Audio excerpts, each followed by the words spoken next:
मुख्यमंत्री जगन मोहन रेड्डी जी, केंद्रीय मंत्रिमंडल के मेरे सहयोगी निर्मला सीतारमण जी, पंकज चौधरी जी, भागवत कराड़ जी, अन्य जनप्रतिनिधि, देवी और सज्जनों, आप सभी को national academy of customs, indirect taxes and narcotics के इस शानदार कैंपस की बहुत बहुत बधाई।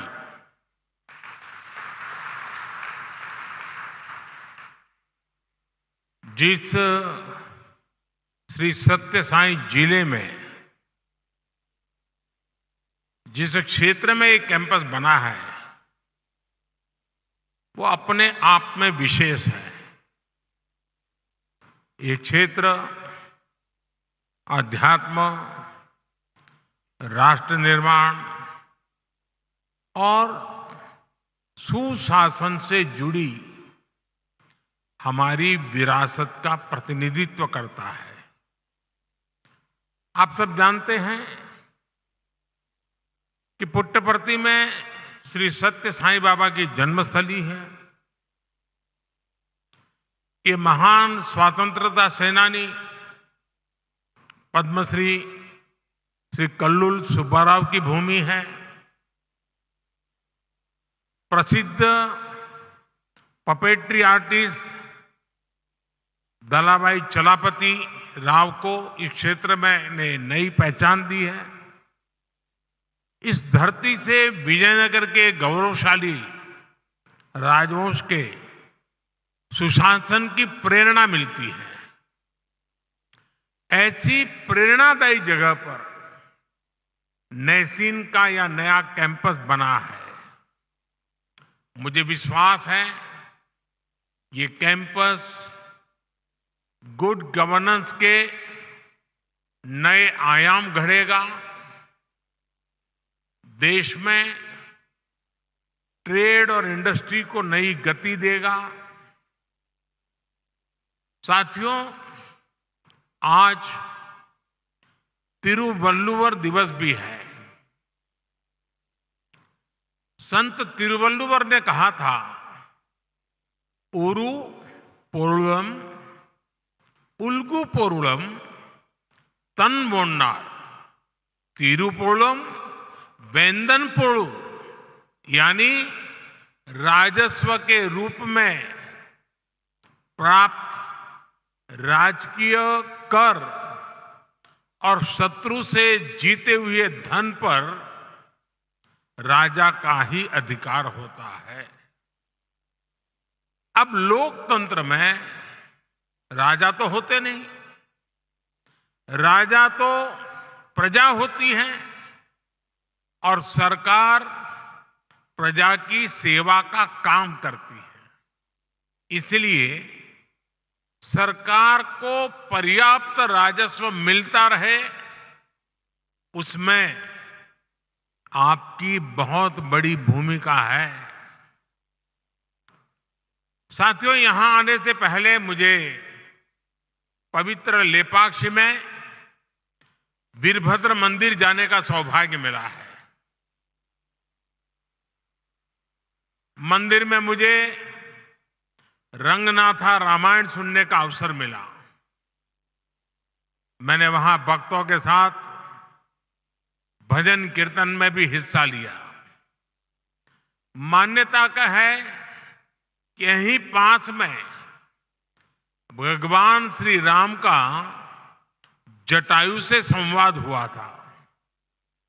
आप जानते हैं कि अयोध्या में श्री राम के भव्य मंदिर में प्राण प्रतिष्ठा से पूर्व मेरा 11 दिन का व्रत अनुष्ठान चल रहा है। ऐसी पुण्य अवधि में यहां ईश्वर से साक्षात आशीर्वाद पाकर मैं धन्य हो गया।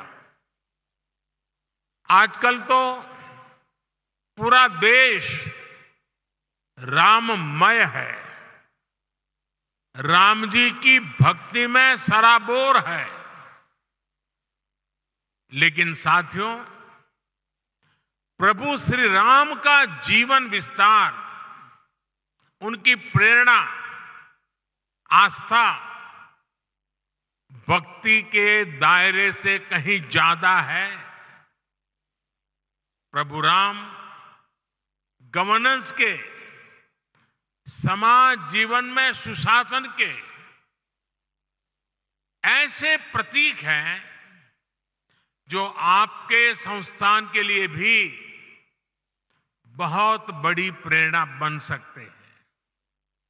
साथियों, महात्मा गांधी कहते थे कि राम राज्य का विचार ही सच्चे लोकतंत्र का विचार है। गांधी जी ने ऐसा कहने के पीछे वर्षों का उनका अध्ययन था, उनका दर्शन था। राम राज्य यानी एक ऐसा लोकतंत्र जहां हर नागरिक की आवाज सुनी जाती थी और उसे उचित सम्मान मिलता था। राम राज्य वासियों से कहा गया है, जो राम राज्य के निवासी थे, वहां के नागरिक थे, उनके लिए कहा गया है, राम राज्यवासी त्वम प्रोच्छस्वते शिरम न्यायार्थम युद्धस्व सर्वेषु समम चर परिपालय दुर्बलम विद्धि धर्मवरम प्रोच्चयस्वते शिरम राम राज्यवासीत्वम। अर्थात राम राज्यवासियों, अपना मस्तक ऊंचा रखो, न्याय के लिए लड़ो, सबको समान मानो, कमजोर की रक्षा करो, धर्म को सबसे ऊंचा जानो, अपना मस्तक ऊंचा रखो, तुम राम राज्य के वासी हो। राम राज्य सुशासन के इन्हीं 4 स्तंभों पर खड़ा था, जहां सम्मान से, बिना भय के हर कोई सिर ऊंचा करके चल सके, जहां हर नागरिक के साथ समान व्यवहार हो, जहां कमजोर की सुरक्षा हो और जहां धर्म यानी कर्तव्य सर्वोपरि हो। आज 21वीं सदी के आपके आधुनिक संस्थान के 4 सबसे बड़े ध्येय यही तो है। एक, एडमिनिस्ट्रेटर के रूप में रूल्स और रेगुलेशंस को लागू करने वाली इकाई के रूप में आपको इस बात को हमेशा याद रखना है। साथियों, नैसिन का रोल देश को एक आधुनिक इकोसिस्टम देने का है। एक ऐसा इकोसिस्टम जो देश में व्यापार कारोबार को आसान बना सके, जो भारत को ग्लोबल ट्रेड का अहम पार्टनर बनाने के लिए और फ्रेंडली माहौल बना सके, जो टैक्स, कस्टम्स, नारकोटिक्स जैसे विषयों के माध्यम से देश में ईज ऑफ डूइंग बिजनेस को प्रमोट करे और जो गलत प्रैक्टिसेस से सख्ती से निपटे। थोड़ी देर पहले मैं कुछ नौजवान युवा ट्रेनी अफसरों से भी मिला हूं। ये अमृत काल को नेतृत्व देने वाली कर्म योगियों की अमृत पीढ़ी है। आप सभी को सरकार ने अनेक शक्तियां भी दी है।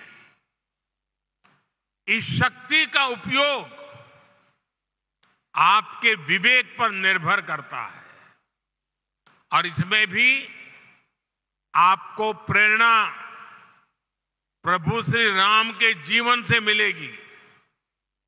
एक प्रसंग में भगवान राम लक्ष्मण से कहते हैं, नेयम मम मही सौम्य दुर्लभा सागरांबरा नहि क्षयेयम धर्मेण शक्रत्वमपि लक्ष्मण। यानी मैं चाहूं तो सागर से घिरी ये धरती भी मेरे लिए दुर्लभ नहीं है, लेकिन अधर्म के रास्ते पर चलते हुए अगर मुझे इंद्रप्रस्थ भी मिले तो मैं स्वीकार नहीं करूंगा। हम तो अक्सर देखते हैं कि छोटे छोटे लालच में ही कई बार लोग अपने कर्तव्य, अपनी शपथ को भूल जाते हैं। इसलिए आप सभी अपने कार्यकाल में प्रभु राम की कही ये बात अवश्य याद रखिए। साथियों, आपका सीधा सरोकार टैक्स व्यवस्था से है। राम राज्य में टैक्स कैसे लिया जाता था, इस पर गोस्वामी तुलसीदास जी ने जो कहा है वो बहुत प्रासंगिक है। गोस्वामी जी तुलसीदास जी कह रहे हैं, बरसत हर्षत लोग सब करसत लखै न कोई, तुलसी प्रजा सुभागते भूप भानु सो होई। अर्थात सूर्य पृथ्वी से जल खींचता है और फिर वही जल बादल बनकर वर्षा के रूप में वापस धरती पर आता है, समृद्धि बढ़ाता है। हमारी टैक्स व्यवस्था भी वैसी ही होनी चाहिए।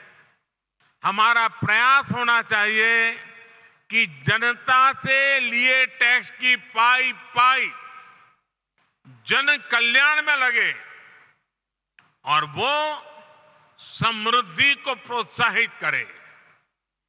आप अध्ययन करेंगे तो इसी प्रेरणा से हमने बीते 10 वर्षों में टैक्स सिस्टम में बहुत बड़े रिफॉर्म किए। पहले देश में भांति भांति की टैक्स व्यवस्थाएं थी जो सामान्य नागरिक को जल्दी समझ में नहीं आती थी। पारदर्शिता के अभाव में ईमानदार टैक्स पेयर को, बिजनेस से जुड़े लोगों को परेशान किया जाता था। हमने जीएसटी के रूप में देश को एक आधुनिक व्यवस्था दी। सरकार ने इनकम टैक्स सिस्टम को भी आसान बनाया। हमने देश में फेसलेस टैक्स असेसमेंट सिस्टम शुरू किया। इन सारे रिफॉर्म्स के कारण आज देश में रिकॉर्ड टैक्स कलेक्शन हो रहा है और जब सरकार का टैक्स कलेक्शन बढ़ा है तो सरकार जनता का पैसा विभिन्न योजनाओं के जरिए जनता को लौटा भी रहा है। 2014 में सिर्फ 2 लाख रुपए तक ही 2 लाख तक की इनकम पर ही टैक्स छूट थी। हमने 2 लाख से बढ़कर के सीमा 7 लाख रुपए तक पहुंचा दी। 2014 के बाद से हमारी सरकार ने टैक्स में जो छूट दी है, जो रिफॉर्म किए हैं, उससे देशवासियों को करीब करीब 2.5 लाख करोड़ रुपए टैक्स की बचत हुई है। सरकार ने नागरिक कल्याण की बड़ी योजनाएं बनाई हैं, आधुनिक इंफ्रास्ट्रक्चर पर रिकॉर्ड निवेश कर रही है। और आप देखिए, आज जब देश का टैक्स पेयर ये देख रहा है कि उसके पैसे का सही इस्तेमाल हो रहा है, वो भी आगे बढ़कर टैक्स देने को तैयार हुआ है। इसलिए बीते वर्षों में टैक्स देने वालों की संख्या लगातार बढ़ रही है। यानी हमने जो कुछ जनता से लिया, वो जनता के चरणों में ही समर्पित कर दिया। यही तो सुशासन है, यही तो राम राज्य का संदेश है। साथियों, कि संसाधनों का ऑप्टिमम यूटिलाइजेशन कैसे हो। अतीत में हमारे यहां प्रोजेक्ट्स को अटकाने, लटकाने और भटकाने की एक प्रवृत्ति रही है। इसके कारण देश का बहुत बड़ा नुकसान होता है। ऐसी प्रवृत्ति के प्रति सावधान करते हुए भगवान राम भरत से कहते हैं, और वो बड़ा इंटरेस्टिंग बातचीत है भरत और राम के बीच की। राम भरत से कहते हैं, कच्चिदर्थम विनिश्चित्य लघु मूलम महोदयम क्षिप्र भार भसे कर तुम न दीर्घयसी राघव। अर्थात मुझे विश्वास है कि तुम ऐसे कामों को बिना समय गंवाए पूरे करते हो जिनमें लागत कम और उसके लाभ अधिक है। बीते 10 वर्षों में हमारी सरकार ने भी लागत का ध्यान रखा है और योजनाओं को समय पर पूरा करने पर जोर दिया है। साथियों, गोस्वामी तुलसीदास जी कहते हैं, माली भानु किसान सम, माली भानु किसान सम नीति निपुण नरपाल, प्रजा भाग बस होहिंगे कबहू कलिकाल। यानी सरकार में माली, सूर्य और किसान जैसे गुण होने चाहिए। माली कमजोर पौधों को सहारा देता है, उसका पोषण करता है, उसके हक के पोषण को लूटने वाले को हटाता है। वैसे ही सरकार को, सिस्टम को गरीब से गरीब का संबल बनना चाहिए, उन्हें सशक्त करना चाहिए। सूर्य भी अंधेरे का नाश करता है, वातावरण की शुद्धि करता है और बारिश में मदद करता है। बीते 10 वर्षों में गरीब, किसान, महिला और युवा, इन सबको हमने ज्यादा से ज्यादा सशक्त किया है। हमारी योजनाओं के केंद्र में वही लोग सर्वोपरि रहे हैं जो वंचित थे, शोषित थे, समाज के अंतिम पायदान पर खड़े थे। बीते 10 वर्षों में लगभग 10 करोड़ फर्जी नामों को हमने कागजों से बाहर किया है। आज दिल्ली से निकला एक एक पैसा उस लाभार्थी के बैंक अकाउंट में पहुंचता है जो इसका हकदार है। भ्रष्टाचार के विरुद्ध लड़ाई, भ्रष्टाचारियों पर एक्शन सरकार की प्राथमिकता रही है। आप सभी को इन्हीं प्राथमिकताओं को ध्यान में रखकर अपना कार्य करना ही चाहिए। साथियों, राष्ट्र के विकास के लिए राज्य का विकास, इस भावना के साथ जो काम हुआ है, इसके सुखद परिणाम आज हमें मिल रहे हैं। आपको कल रिलीज हुई नीति आयोग की ताजा रिपोर्ट की जानकारी अवश्य हुई होगी। जब कोई सरकार गरीबों के प्रति संवेदनशील होती है, जब कोई सरकार साफ नीयत से गरीबों की परेशानी दूर करने के लिए काम करती है, तो उसके परिणाम भी निकलते हैं। नीति आयोग ने कहा है कि हमारी सरकार के 9 साल में देश में करीब करीब 25 करोड़ लोग गरीबी से बाहर निकले हैं। जिस देश में दशकों तक गरीबी हटाओ के नारे दिए जाते रहे, उस देश में सिर्फ 9 साल में करीब 25 करोड़ लोगों का गरीबी से बाहर निकलना ऐतिहासिक है, अभूतपूर्व है। 2014 में सरकार में आने के बाद से हमारी सरकार ने जिस तरह गरीब कल्याण को प्राथमिकता दी, ये उसका नतीजा है। मेरा हमेशा से ये मानना है कि देश के गरीब में वो सामर्थ्य है कि अगर उसे साधन दिए जाएं, संसाधन दिए जाएं, तो वो गरीबी को खुद परास्त कर देगा।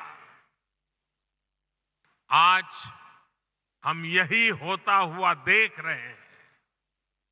हमारी सरकार ने गरीबों की सेहत पर खर्च किया, शिक्षा पर खर्च किया, रोजगार स्वरोजगार पर खर्च किया, उनकी सुविधाएं बढ़ाई, और जब गरीब का सामर्थ्य बढ़ा, उसे सुविधा मिली, तो वो गरीबी को परास्त करके सीना तानकर गरीबी से बाहर निकलने लगा। 22 जनवरी को अयोध्या में राम मंदिर में प्राण प्रतिष्ठा से पहले एक और शुभ समाचार देश को मिला है। भारत में गरीबी कम हो सकती है, ये बात हर किसी को एक नए विश्वास से भरने वाली है, देश का आत्मविश्वास बढ़ाने वाली है। भारत में कम होती है गरीबी, देश में नियो मिडिल क्लास का दायरा भी लगातार बढ़ा रही है। आप इकोनॉमी की दुनिया के लोग जानते हैं कि नियो मिडिल क्लास का बढ़ता हुआ ये दायरा इकोनॉमिक एक्टिविटीज को कितना ज्यादा बढ़ाने जा रहा है। निश्चित तौर पर ऐसे में आपको नैसीन को और ज्यादा गंभीरता के साथ अपना दायित्व निभाना है। साथियों, आपको याद होगा, लाल किले से मैंने सबका प्रयास की बात कही थी। सबका प्रयास का महत्व क्या होता है, इसका उत्तर भी हमें प्रभु श्री राम के जीवन से ही मिलता है। श्री राम के सामने विद्वान, बलशाली और संपन्न लंकाधिपति रावण की विराट चुनौती थी। इसके लिए उन्होंने छोटे छोटे संसाधनों, हर प्रकार के जीवों को इकट्ठा किया। उनके साझे प्रयासों को एक विराट शक्ति में बदला और अंत में सफलता राम जी को ही मिली। ऐसे ही विकसित भारत के निर्माण में भी हर अधिकारी, हर कर्मचारी, हर नागरिक की अहम भूमिका है। देश में आय के साधन बढ़े, देश में निवेश बढ़े, देश में व्यापार कारोबार करना आसान हो, इसके लिए हम सभी को मिलकर काम करना है। सबका प्रयास, इस मंत्र को लेकर के चलना है। नैसीन का यह नया कैंपस अमृत काल में सुशासन की प्रेरणा स्थली बने, इसी कामना के साथ आप सभी को फिर से बहुत बहुत बधाई, धन्यवाद।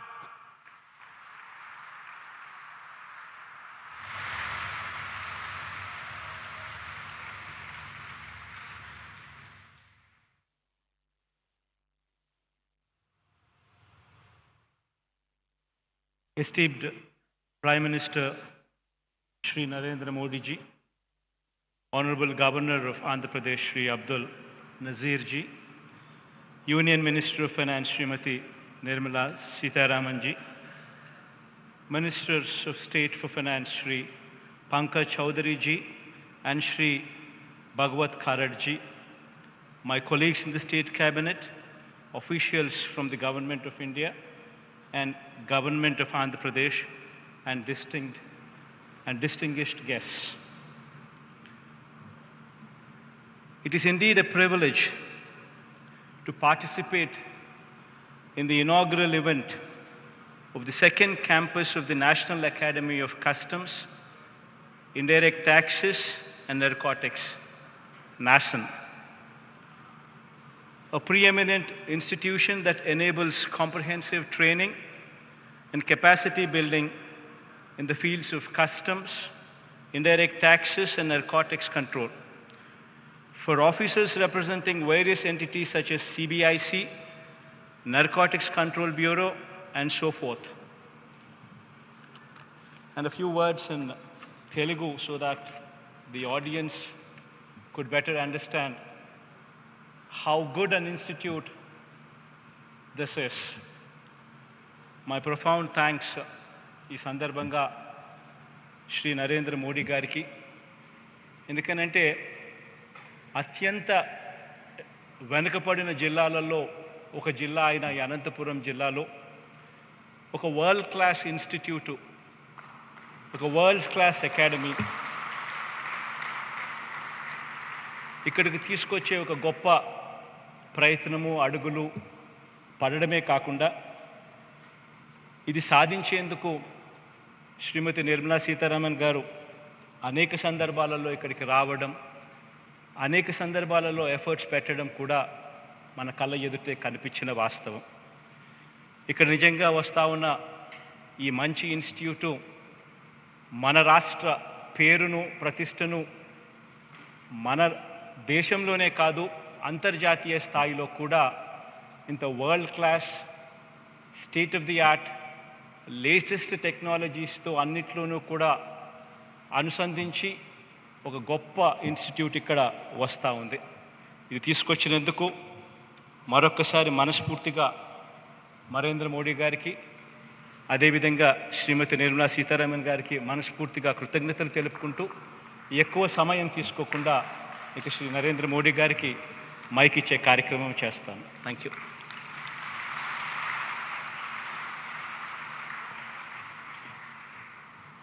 Thank you, Honorable Chief Minister. Moving ahead with the program, we would like to tell you that Nasin has been given the Utkrisht rating by the Capacity Building Commission under Mission Karmyogi. This accreditation reflects the resolve of this academy to work towards achieving excellence. I now request the Honorable Prime Minister to hand over the accreditation certificate to Director General Nasin, Dr. K.N. Raghavan.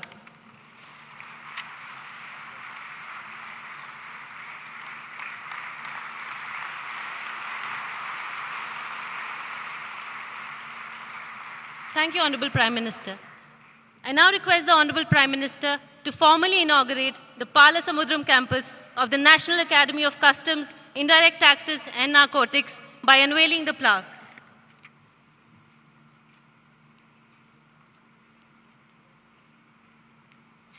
This will be followed by a short film about Nasin Palasamudram.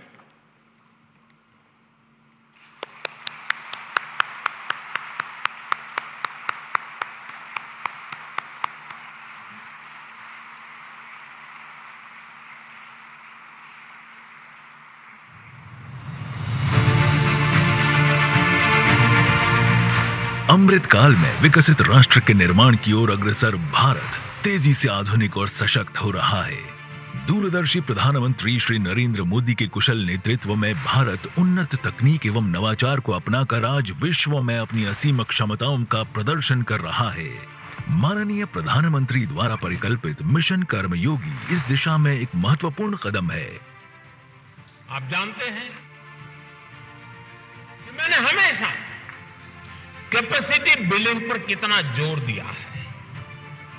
मुझे खुशी है कि आज आप सब civil servants के बीच mission कर्मयोगी एक बड़ा अभियान बन चुका है। मिशन कर्मयोगी का मकसद है सिविल सर्वेंट्स के फुल पोटेंशियल का उपयोग करना। मिशन कर्मयोगी को गति देने में केंद्रीय अप्रत्यक्ष कर और सीमा शुल्क बोर्ड सीबीआईसी सदैव अग्रणी रहा है। सीबीआईसी अप्रत्यक्ष करों का संग्रहण एवं संबंधित नीतियां बनाकर देश की आर्थिक प्रगति में महत्वपूर्ण योगदान देता है।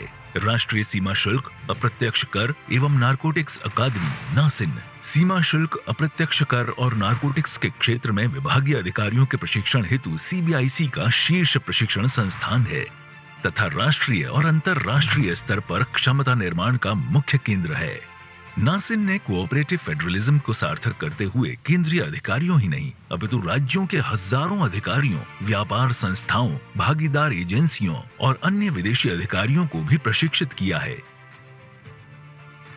अकादमी WCO, ब्रिक्स आदि वैश्विक निकायों और मित्र देशों के साथ अपेक्षित प्रशिक्षण और सहयोग भी करती है। ये WCO, UNEP, UNODC एवं SASEC के लिए अंतर्राष्ट्रीय स्तर पर मान्यता प्राप्त प्रशिक्षण अकादमी है। नए भविष्य के सशक्त आधार हेतु यह संस्थान आर्टिफिशियल इंटेलिजेंस के कई प्रशिक्षणों का आयोजन भी करती है। नासिन की भूमिका और जिम्मेदारियों के विस्तार के साथ वृहद क्षेत्र में एक नए एवं आधुनिक अकादमी की आवश्यकता को महसूस किया गया। ये तलाश समाप्त हुई पालसमुद्रम में। एक मनोरम गांव और पालसमुद्रम नाम के ही तालाब से लगा 500 एकड़ का यह व्यापक क्षेत्र बेंगलुरु एयरपोर्ट से 90 मिनट की दूरी पर है। पूर्ण तत्परता के साथ जून 2022 में इसका निर्माण शुरू हुआ और मात्र 17 महीनों के भीतर ये नया परिसर आज माननीय प्रधानमंत्री श्री नरेंद्र मोदी द्वारा देश को समर्पित किया जा रहा है। परिसर में अत्याधुनिक सुविधाएं हैं जिनमें smart classroom, state of the art sports facilities और इमर्सिव लर्निंग सेंटर शामिल है। GRIHA 5 स्टार रेटिंग मानदंडों के अनुरूप निर्मित यह परिसर एक सेल्फ सस्टेनेबल और इको फ्रेंडली केंद्र है। इलेक्ट्रिक वाहनों की परिचालन सुविधा, सौर ऊर्जा से संचालित ऊर्जा उत्पादन और जल संरक्षण प्रणालियों जैसी विशेषताओं से लैस ये परिसर शुद्ध शून्य ऊर्जा खपत, नेट जीरो एनर्जी कंजम्पशन के लिए प्रतिबद्ध है। परिसर का निर्माण सामाजिक दायित्व को प्राथमिकता देता है, जो माननीय प्रधानमंत्री की जन भागीदारी की भावना का प्रतीक है।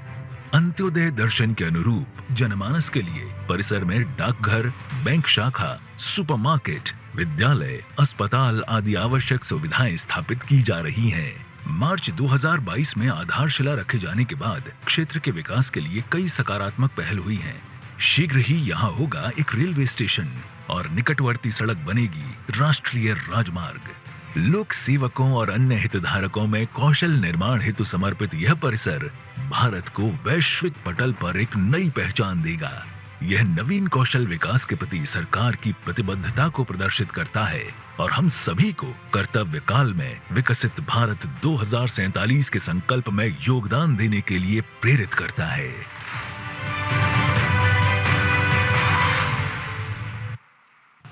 माननीय गवर्नर साहब, ऑनरेबल चीफ मिनिस्टर, मेरे साथी मंत्रीगण और इस क्षेत्र का एमपी रिप्रेजेंटेटिव जो हमारे डायस में है और पूरे अधिकारीगण और लोग जो आए हैं, आप सबको मेरा विनम्र नमस्कार। Because this is in Andhra Pradesh, I would like to speak a few words in Telugu. ఇది దేశంలోనే అతి ఉన్నతమైన ఒక మంచి ట్రైనింగ్ వ్యవస్థ.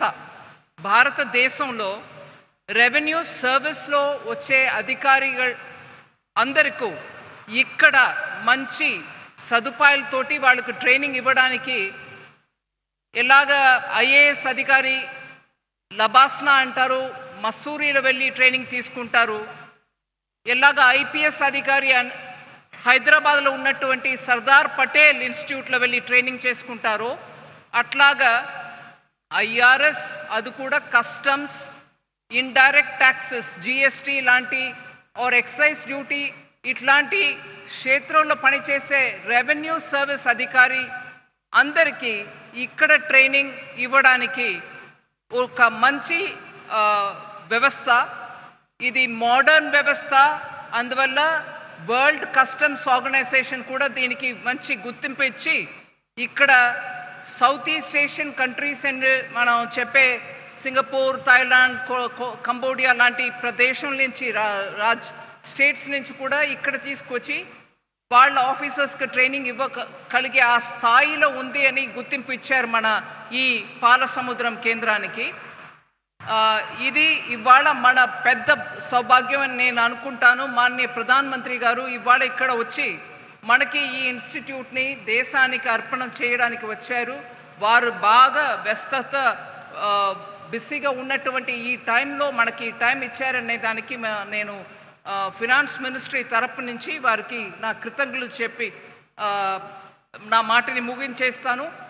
కానీ ఒక్క విషయం, ఆంధ్రప్రదేశ్లో ఉన్నటువంటి ఇక్కడ మనం నిలబడి మాట్లాడే ఆ సందర్భంలో 500 ఎకరం ఆంధ్రప్రదేశ్ గవర్నమెంట్ మనకి ఇవ్వడం, అది కాకుండా ఇంకా ఒక 10 ఏకర్ భూమి స్కూల్ కేంద్రీయ విద్యాలయ పెట్టడానికి పాలసముద్రంలో ఇవ్వడం, అది కాకుండా హంద్రీ నీవా నుంచి డైరెక్ట్గా ఒక నేషనల్ ఇన్స్టిట్యూట్ ఇక్కడ మనం పెడుతున్నాం అనే దానికోసం మంచినీళ్ళు సరఫరాకి కూడా వెంటనే స్టేట్ గవర్నమెంట్ స్పందించడం, 2014 నుంచి ఇవాళ వరకు ఉన్నటువంటి అప్పుడు ఉన్నటువంటి గవర్నమెంట్ అయినా ఇప్పుడు ఉన్నటువంటి గవర్నమెంట్ అయినా మంచి సహకారం ఇవ్వడం వల్ల ఈ పెద్ద ఒక వ్యవస్థ